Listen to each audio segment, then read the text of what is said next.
ഇത് വായിട്ട് ചവയ്ക്കട്ടെ. അത് കഴിച്ചു വർത്താനം പറ. സ്ട്രോങ് ആവട്ടെ. പിന്നെ കൂടിപ്പോണ്ടേ. അത് കഴിഞ്ഞ് ബാക്കി ഇനി പറയാൻ എന്തൊക്കെ കണ്ടുപോടെ പുറത്ത്? എന്തൊക്കെ പുറത്ത്?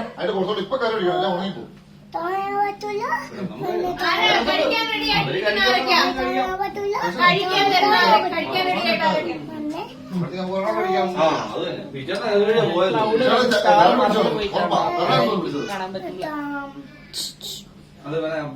എന്താ വായിക്കാൻ പറ്റും? എന്ത് വായിക്കും?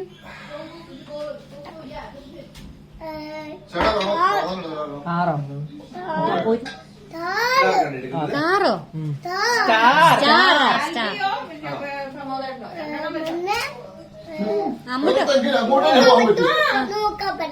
പറ്റൂല. കാണാൻ പറ്റും, നോക്കാൻ പറ്റൂല. പിന്നെ അത് കഴിക്കും മതി. ഞാൻ കഴിച്ചു നോക്കട്ടെ. കഴിക്കാൻ പറ്റുമോ നോക്കട്ടെ. മിലുവിന് കഴിക്കാൻ പറ്റുമോ നോക്കട്ടെ. Thank you. ഉച്ചയാവുമ്പോ ഇങ്ങനെ വന്ന് കാണാൻ 1, 2